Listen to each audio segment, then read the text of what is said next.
Market Mantra. Market Mantra. Market Mantra. Market Mantra.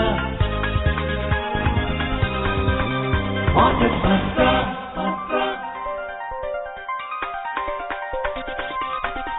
Market Mantra. Good evening, listeners, and welcome to this Sunday edition of Market Mantra, in which we give you a complete update on the economic, business and stock market news of the day. And unlike Sundays, we'll not be taking calls on mutual funds today. Instead, you can ask any questions on business, economic and stock market matters. But do remember that as a policy, we don't address company or stock specific queries.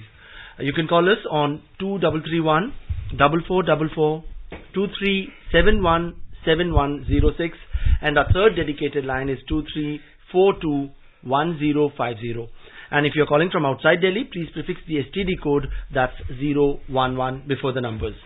I am S. Rangabashyam, and with me is my co-anchor in Hindi, Harsh Ranjan. Good evening, Harsh. Good evening, नमस्कार। हाजिर हैं market मंत्र के एक और ताजा अंक के साथ। इस कार्यक्रम में देश विदेश की आर्थिक खबरों का जायजा लेंगे और साथ ही बात करेंगे इकोनॉमी के ऊपर और शेयर मार्केट्स के ऊपर। आमतौर पर रविवार का दिन हम डेडिकेट करते हैं म्यूचुअल फंड्स के लिए, लेकिन आज हम म्यूचुअल फंड से संबंधित कोई भी सवाल नहीं ले रहे हैं। श्रोताओं, अगर आप चाहें तो इकोनॉमी, बिजनेस, शेयर मार्केट और खासतौर पर देश की कृषि से संबंधित सवाल जरूर पूछ सकते हैं। 3 टेलीफोन लाइन्स हमने आपके लिए खोले हुए हैं। नंबर्स हैं 23 31 44 44, 23 717 106 और 23 42 10 50। और आपके सवालों का जवाब देने के लिए हमारे साथ स्टूडियो में उपलब्ध हैं एडिटर रूरल वॉइस के हरवीर सिंह, और हरवीर देश के जाने माने इकोनॉमिक जर्नलिस्ट भी हैं। हरवीर, आपका बहुत बहुत स्वागत है। शुक्रिया। Now let's begin today's edition of market mantra with the headlines in English. The top stories. India's digital revolution is visible in every corner of the country. Different apps are playing a big role in taking power of digital India to every home, says Prime Minister Narendra Modi. India's onion exports jump over 16% in April-December period last year, and foreign investors pump in over 2,800 crore rupees in the Indian debt markets so far in February. प्रधानमंत्री नरेंद्र मोदी ने मन की बात कार्यक्रम की 98वीं कड़ी में आज स्वच्छता, डिजिटाइजेशन और भारतीय परंपरा विरासत सहित कई महत्वपूर्ण विषयों पर देश के साथ बातचीत की। कार्यक्रम को लोक भागीदारी का असाधारण मंच बताया।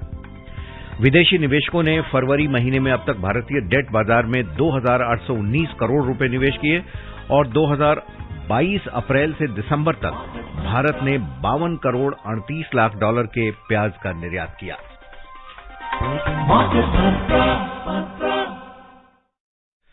प्रधानमंत्री नरेंद्र मोदी ने आज आकाशवाणी पर अपने मन की बात कार्यक्रम की 98वीं कड़ी में कई महत्वपूर्ण विषयों पर देश के साथ बातचीत की। प्रधानमंत्री ने खासतौर पर कहा कि इस कार्यक्रम के माध्यम से देश के कोने कोने से लोग एक दूसरे के साथ जुड़ रहे हैं और अपनी भागीदारी सुनिश्चित कर रहे हैं। उन्होंने इस बात पर प्रसन्नता जाहिर की कि ये कार्यक्रम लोक भागीदारी का एक असाधारण मंच बन चुका है। उन्होंने भारत को स्वच्छ बनाने में योगदान करने और प्लास्टिक थैलों की जगह कपड़ों के थैलों का इस्तेमाल करने की अपील की। श्री मोदी ने हरियाणा के दुल्हेबी गांव में चलाए गए सफाई अभियान की चर्चा की, जिसमें ग्रामीणों ने भिवानी शहर को स्वच्छता के मामले में अनुकरणीय शहर बनाने का निश्चय किया था। प्रधानमंत्री ने कहा कि डिजिटल इंडिया की शक्ति आज देश के हर कोने में देखी जा सकती है। डिजिटल इंडिया को घर घर तक पहुंचाने में कई ऐप की भूमिका महत्वपूर्ण रही है। मोदी ने कहा कि ई संजीवनी ऐप कोविड के दौरान लोगों के लिए वरदान साबित हुआ है। प्रधानमंत्री ने इस बात पर प्रसन्नता व्यक्त की कि ई संजीवनी ऐप पर परामर्श मांगने वालों की संख्या 10 करोड़ को पार कर गई है। प्रधानमंत्री ने कहा कि ई संजीवनी ऐप आम जनता के लिए जीवन रक्षक साबित हो रहा है, खासकर मध्य वर्ग और पर्वतीय इलाके के लोगों के लिए। श्री मोदी ने कहा कि यह देश की डिजिटल क्रांति की शक्ति है। प्रधानमंत्री ने डिजिटल भुगतान के लिए यूपीआई की सक्षमता पर गर्व व्यक्त किया। उन्होंने कहा कि अब कई देश इसे अपना रहे हैं। श्री मोदी ने कहा कि भारत और सिंगापुर के बीच हाल ही में यूपीआई पे नाउ लिंक की शुरुआत की गई है, जिससे दोनों देशों के लोग अपने मोबाइल से ही एक दूसरे को पैसे भेज सकेंगे। हरवीर, ये बहुत ही महत्वपूर्ण विषय प्रधानमंत्री श्री नरेंद्र मोदी ने आज अपने मन की बात कार्यक्रम में साझा की है और 2 विषयों पर आपकी संक्षिप्त टिप्पणी, उसके बाद हम अपने कॉलर्स के पास चलेंगे। एक तो डिजिटाइजेशन की किस तरीके से ऐप न सिर्फ लोगों को सुविधा पहुंचा रहे हैं बल्कि डॉक्टरों की कमी को भी दूर कर रहे हैं, क्योंकि समय दोनों का बच रहा है, चाहे वो पेशेंट हो या डॉक्टर हो। एक्चुअली देखिए, टेक्नोलॉजी ने काफी सारा इनेबलर्स उस तरीके से बनाए हैं। उसी का अब एक तरफ आप जो फाइनेंशियल ट्रांजैक्शंस हैं वो छोटी से छोटी और बड़ी से बड़ी अब डिजिटल हो रही हैं, और उसमें जो छोटी ट्रांजैक्शंस के लिए कॉमन मैन जो डे टू डे में छोटी छोटी जरूरतों के लिए जो भुगतान करते हैं और जो सामान बेचने वाले हैं, सर्विसेज देने वाले हैं, वो जो रिसीव करते हैं, उसमें यूपीआई का रोल बहुत बड़ा हो गया है कि आपने स्कैन किया और आप उससे कनेक्टेड है, पैसा ट्रांसफर हो गया, कहीं कैश का लेन देन नहीं हुआ। सुरक्षा भी है क्योंकि कैश का हैंडल करना उससे भी आप बच जाते हैं। उसी तरीके से बड़े ट्रांजैक्शंस में भी डिजिटल ट्रांजैक्शंस सबसे ज्यादा महत्वपूर्ण हो गए। वो चेक का दौर, कैश का दौर पीछे छूटता जा रहा है। जी। दूसरा है कि जैसे आपने जिक्र किया कि ई संजीवनी, कि आप ऑनलाइन आप अपने प्रॉब्लम के लिए जो आपकी हेल्थ इश्यूज हैं उसको डॉक्टर से बात करके आप रिजोल्व कर ले, डॉक्टर आपको एडवाइस कर दें। अगला स्टेज तो सीधा आपका फेस टू फेस इंटरेक्शन आने वाला है, क्योंकि ये सब होता है कि आपके पास इस तरीके के डिवाइसेज हैं। अब जो स्मार्टफोन है लोगों के हाथ में पहुंच गया है, नेट कनेक्टिविटी है और नेट का स्पीड भी पहले से बेहतर है।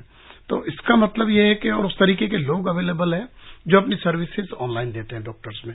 फिर जो गवर्नमेंट के इंस्टीट्यूशंस हैं वो भी इस तरीके के चलाते हैं कैंपेन कि उनसे आप ऑनलाइन इस तरह का परामर्श ले सकते हैं। तो जो टेक्नोलॉजी है उसने हमें यहाँ तक पहुंचाया है। Well, let's start taking phone calls, and joining us first this evening is Gopal from Mumbai. Good evening, Gopal. नमस्कार मार्केट मंत्री को सर। नमस्कार। छोटा सवाल लेकिन 3 है, थोड़ा जरूरी है जवाब देना सर। जी बताइएगा। पहला सवाल ये है कि जो सर आरबीआई बोलते हैं अगर बैंक में कोई प्रॉब्लम आता है तो आरबीआई को बोलना चाहिए। सर 3 महीने से आरबीआई रिप्लाई नहीं दे रहा है जी भेजा है। दूसरा सवाल ये है, मार्केट पिछले फरवरी में सर काफी इक्विटी मार्केट नीचे चले गए, बहुत सारे 52 के लोग लो चले गए, तो इन्वेस्टर क्या करेगा। और तीसरा सर ये जो लिक्विडेशन कोर्ट में अगर कंपनी लिक्विडेशन कोर्ट में चले जाती है तो फिक्स डिपॉजिट को तो हालत जो लेटर बेच सर आपका नहीं नाम रिफंड कर सकते हैं नहीं। ओके गोपाल आपको एक जो पहला सवाल है उसको थोड़ा सा एक बार दोबारा बताएं कि आरबीआई को लिखने की जरूरत आपको क्यों पड़ रही है। I think we've lost contact with Gopal.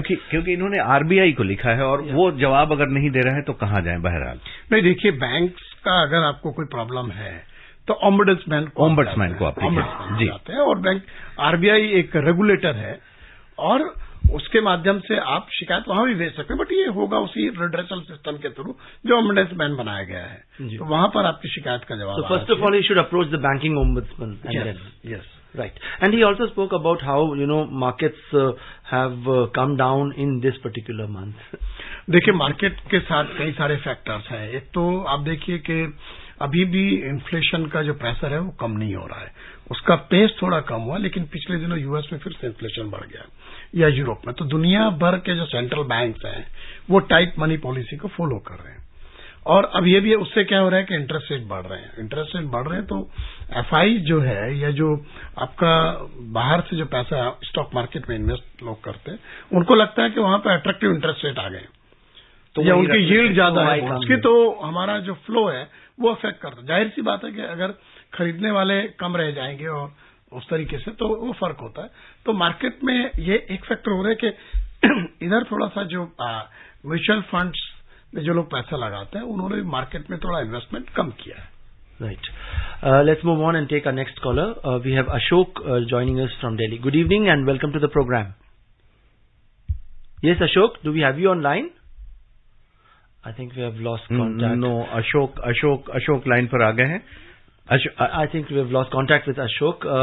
Let's take our next caller. We have PK Banerjee joining us from Himachal Pradesh. Good evening, Mr. Banerjee, and what's it that you want to talk about?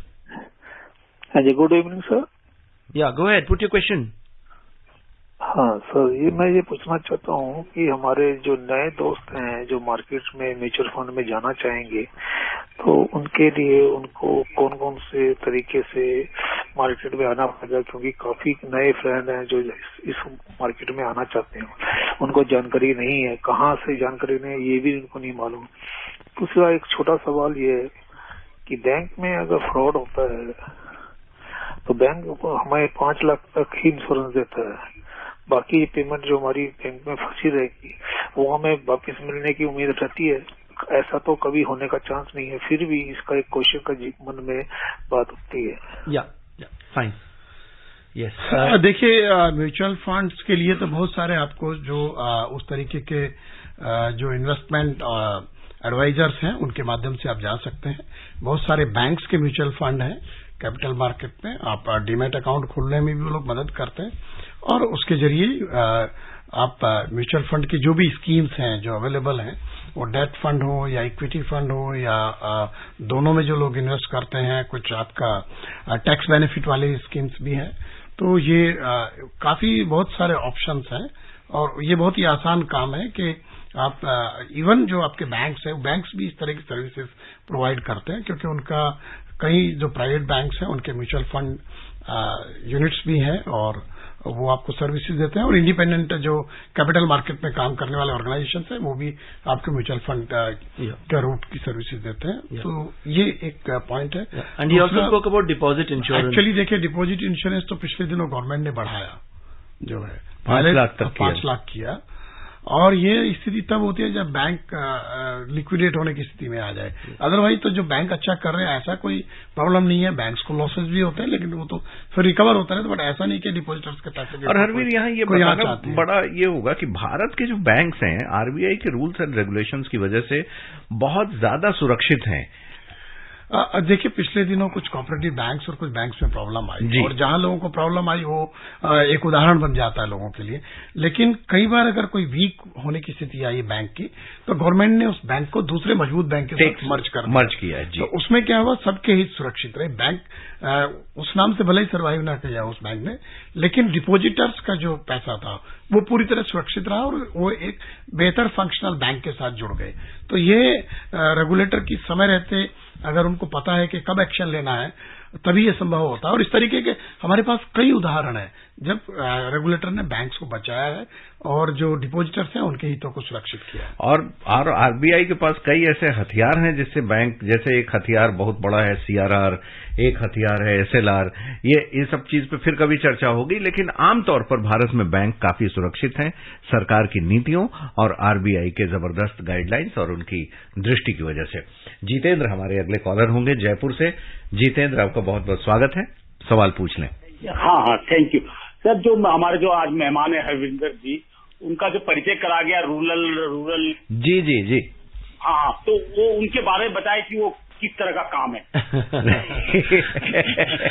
Very briefly. नहीं, देखिए, मैं तो journalist हूँ और मेरा ज्यादा काम agriculture और फाइनेंस के ऊपर है, और रूरल वॉइस एक डिजिटल मीडिया प्लेटफॉर्म है जो कृषि और ग्रामीण क्षेत्र से संबंधित कवरेज कवर करता है और विश्लेषण जी और वीडियोस भी करता है। और हरवीर, यहाँ ये बताना, इनको ये शायद समझना चाह रहे हैं कि देखिए, देश की इकोनॉमी में, अर्थ जगत में कृषि एक बहुत बड़ी भागीदारी प्रस्तुत करता है, और आपने देखा होगा कि इस बजट में भी खासतौर पर कृषि पर ठीक ठाक तवज्जो दिया गया है। बहुत सारे एप्स उसके आ रहे हैं, बहुत वो स्टार्टअप्स के लिए बहुत सरकार विशेष तौर पर ध्यान दे रही है। तो कृषि से संबंधित, रबी फसल से संबंधित कोई भी सवाल हो, क्या उपजाना है, कैसे करना है, जो देश की इकोनॉमी में कंट्रीब्यूट करता है, आप जरूर पूछ सकते हैं। And let's move on and take our next caller. We have Kashinath joining us from Chennai. Good evening, and what's your question? Good evening नरकटवंत टीम सर। या सर, मेरा सवाल मैं पिछले सप्ताह पूछा था कि मेरे पिताजी जो 50 लाख से एफडी छोड़ के गए थे और माता जी हो गया है, तो मैडम बोले थे कि उसका रजिस्टर करना पड़ेगा, जब माताजी का डेथ हो जाएगा तो 500 भाई को जाएगा। तो एक आदमी ने बोला है कि नहीं, एक आदमी को नॉमिनी करने से चलेगा, लेकिन उसके लिए बाद में अगर आप लीगल हेयर सर्टिफिकेट दे के कोर्ट में क्लेम करोगे तो सबका नाम पर आएगा। इसका बारे में थोड़ा विस्तृत जानकारी देंगे, धन्यवाद जी, जो जैसे कि बाद में फ्यूचर में प्रॉब्लम नहीं होगा। धन्यवाद जी।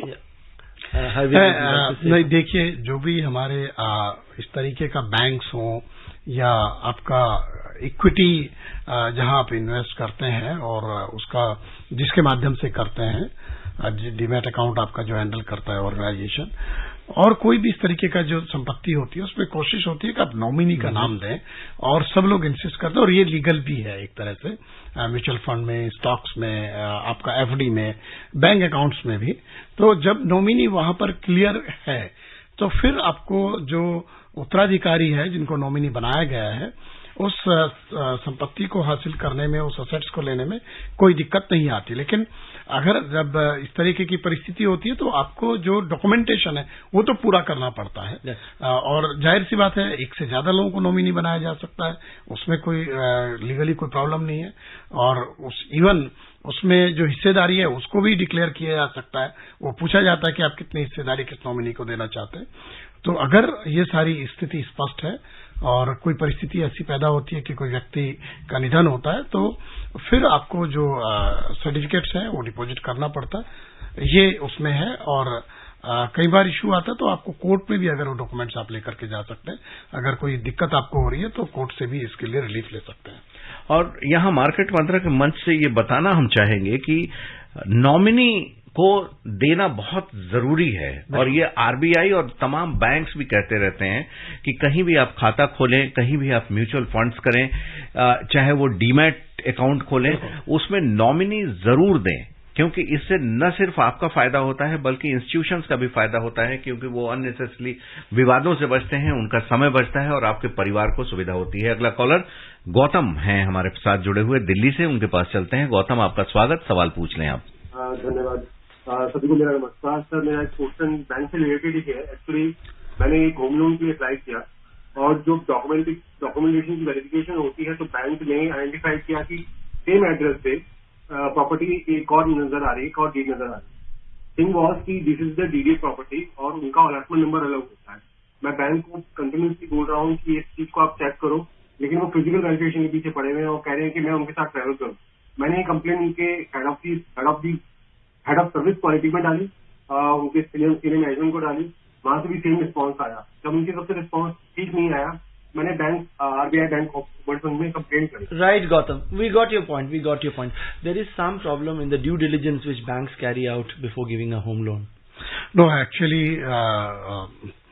बैंक जो भी प्रॉपर्टी के अगेंस्ट आपको लोन देता है उसका इनकम्बरेंस के लिए चेक करते हैं सारे डॉक्यूमेंट। इवन आपने नहीं भी लिया, जहां जो डॉक्यूमेंटेशन का जो स्टेटस है वो किसी बिल्डर का हो या प्राइवेट ओनर का हो या फिर डीडीए का हो, कुछ भी, वहां पर पूरा डॉक्यूमेंटेशन चेक होता है और उसके लिए उनका लीगल सर्विसेज के लोग चेक करते हैं। तो वो उसके लिए बाकायदा लॉयर भी चेक करता है और पूरा डॉक्यूमेंट। दैट्स वाई अगर उनको क्लैरिटी नहीं मिलती उसको प्रॉपर्टी के डॉक्यूमेंट्स में, तो बैंक लोन देने के लिए, क्योंकि जो प्रोसेस है वो कंप्लीट नहीं होता, जो कंडीशन है वो पूरी नहीं होती। तो इसमें ऐसा कुछ नहीं है कि किसी एक व्यक्ति का इश्यू है, तो यह है कि आपको टाइटल क्लीन होना चाहिए and to the satisfaction of the yes bank. Because उनका ये प्रेरोगेटिव है। That's true. Well, let's go across to Mumbai from where we have Ravi joining us on Market Mantra. Good evening and welcome to the program. बात कर रहे हैं उसने आपकी I think that's ये रवि आप आ गए कॉल पे वापस? I think we've lost contact with Ravi. Never mind, happens in a live program like this. We would just like to remind all our callers that they are. I think we have now. Ravi has joined us back. Ravi, do we have you online? नमस्कार। Namaskar. Yeah, please put your question. Sir, मुझे जानना है कि अभी जो रबी की फसल जो है सीजन में, वो अभी कैसे आएगी, जो सीजन जो अभी रहा है। एक दूसरा जानना है कि मॉनिटरी पॉलिसी के लिए सब टाइट रखा है इंटरनेशनल बैंकों को हर एक कंट्री के, तो इसके बेस पे सोने का जो होता है रुझान कैसा रहेगा आने वाले दिनों में? Okay, fine. Yes, your outlook. तो इस रबी सीजन की फसल देखिए, अभी तक का जो प्रोस्पेक्ट्स है रबी की जो फसल है वो बहुत बेहतर है। एकरेज खासतौर से गेहूं का पिछले साल से ज्यादा है। जो मेजर ऑयल सीड क्रॉप है सरसों, उसका एकरेज ज्यादा है। वेजिटेबल्स में मेन वेजिटेबल क्रॉप पोटैटो है। मैं अभी कल ही फील्ड्स में था दिल्ली के बाहर, मेजर ग्रोइंग एरियाज में प्रोडक्शन पिछले साल से अच्छा है। तो अभी क्योंकि थोड़ा सा फिंगर्स क्रॉस्ड है कि तापमान कहीं ना बढ़ जाए, पिछले साल हम लोगों को दिक्कत हुई थी, बट साइंटिस्ट का कहना है कि अभी जो मौजूदा फोरकास्ट है उसको में अभी बहुत चिंता करने की बात नहीं है और एकरेज बेहतर है। अभी तक फसल की स्थिति बहुत बेहतर है, तो आई थिंक सामान्य स्थिति रहती है तो हम लोग एक बेहतर रबी फसल का जो है उत्पादन हम लोगों को मिलेगा देश में इस बार। And around this time of the year, we usually get the preliminary early forecasts about the monsoon, because as we all know and acknowledge, monsoons are really crucial, and the outlook about monsoons also impacts the market, isn't it? Not only market but entire economy. Monsoon is very important for Indian economy. For the farmers as common man also, because food prices and everything depends on monsoon. So I think IMD has not announced yet the forecast, and there are some this year El Nino effect is being talked, but it's not necessary that we have to wait for. I think next 15-20 days we have to wait for that. Otherwise, continuously we are having very good monsoon. That's why our production for agriculture is very good continuously. Right. Let's take our next caller. We have Prem joining us from Delhi. Good evening, Prem. नमस्कार sir. नमस्कार। या अपना सवाल पूछिए। मेरे दो सवाल है। पहला सवाल तो ये है कि इसको में म्यूचुअल फंड में हम मिनिमम से मैक्सिमम कितना हर महीने लगाना पड़ता है। दूसरा सवाल, I think we lost contact with Prem, but never mind. We could hear his first question about mutual funds. He wanted to know the minimum and maximum which can be invested in a mutual fund.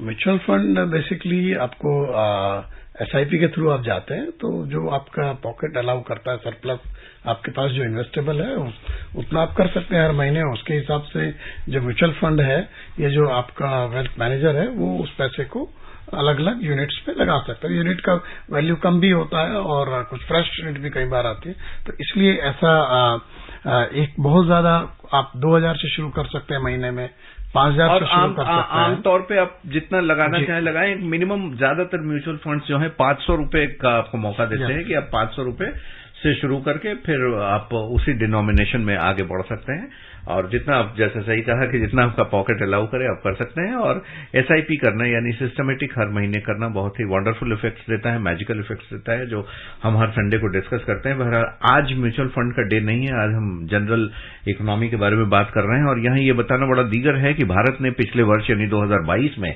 अप्रैल से दिसंबर तक की अवधि में 52 crore 38 lakh dollar के प्याज का निर्यात किया। ये वर्ष 2021 की इसी अवधि की तुलना में 16.3% ज्यादा है। केंद्रीय वाणिज्य और उद्योग मंत्रालय ने कहा है कि केवल प्याज के बीज के निर्यात पर प्रतिबंध है और इसे विदेश व्यापार महानिदेशालय की अनुमति से ही विदेश भेजा जा सकता है। और ये टॉपिक जो है, ये हरवीर के पसंदीदा टॉपिक्स में से एक है।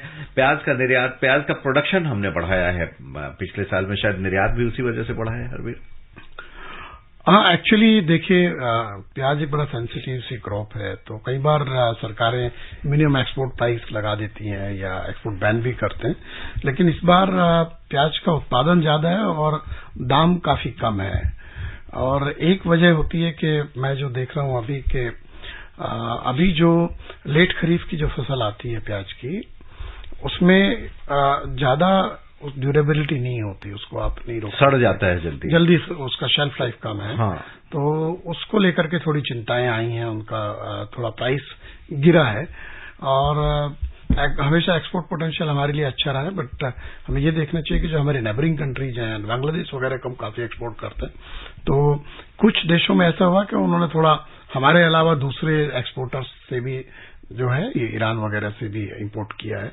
तो but at the same time surplus है, और मेरे ख्याल से गवर्नमेंट जो मार्केट इंटरवेंशन करते हैं, नेफेड वगैरह, वो इंटरवेन करेंगे जिससे कि प्राइसेस किसानों को बेहतर हो।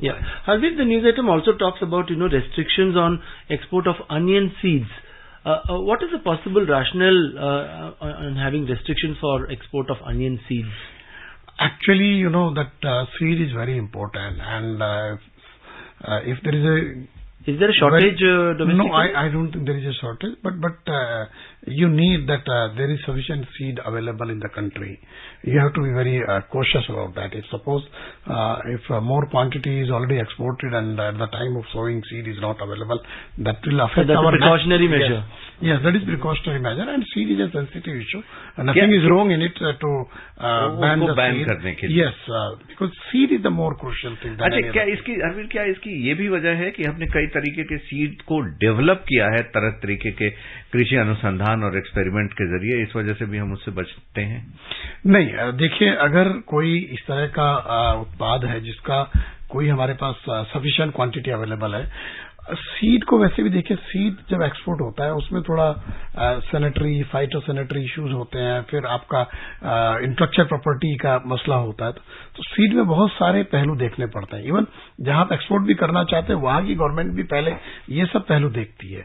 कोई आपका क्वालिटी क्या है, उसमें कोई फंगस तो नहीं आ सकता, कोई ऐसी नई पैथोजन तो ना आ जाए. हम लोग भी करते हैं, हम लोग भी बहुत कोशिश रहते हैं. तो इसलिए seed is not normal product के आप जैसे बाकी कमोडिटी एक्सपोर्ट करते थे सीड को वैसे एक्सपोर्ट कर. Well, let's move on and take a look at some of the other news items. Foreign investors pumped in 2,819 crore rupees in the debt market so far in February. However, as per depositories data, foreign portfolio investors, FPIs, withdrew 2,313 crore rupees from the equities market in the same period. Prior to this, FPIs had taken out 26,544 crore rupees from Indian capital markets in January, while they pumped in 9,171 crore rupees in December last year and 33,847 crore rupees in November. What would you say, Harveer, the confidence of FPIs, the foreign institutional investors, is somewhat less in as far as equities are concerned, and maybe debt is more attractive to them? Yeah, actually, you see that yield has gone up for that bonds and all these things. So, and it is basically mostly sovereign guarantees behind to that. There's less volatility is there, and stock market recently has seen a lot of volatility up and down, and I think few companies I think lost a lot as their value of their shares.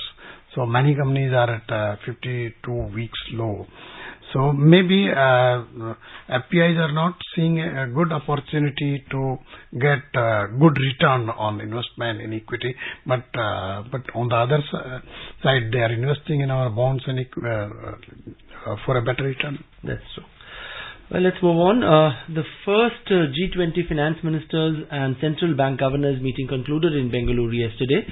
Addressing the media, Union Finance Minister Nirmala Sitharaman said India has welcomed the debate on crypto assets, proposing regulations and a policy perspective on the use of crypto assets.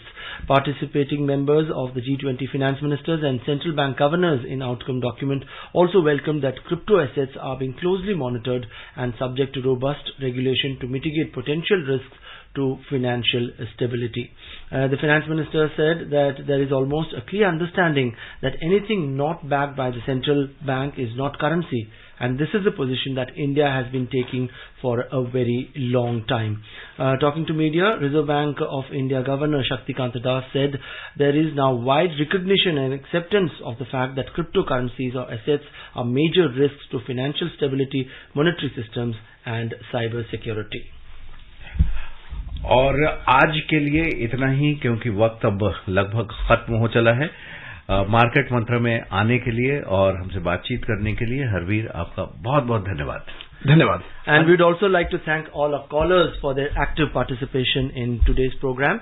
And before we end, let's take a quick look at the top stories that we are following for you this evening. India's digital revolution is visible in every corner of the country. Different apps are playing a big role in taking power of digital India to every home, says Prime Minister Narendra Modi. India's onion exports jumped over 16% in April-December period of last year, and foreign investors pump in over 2,800 crore rupees in the Indian debt market so far in February.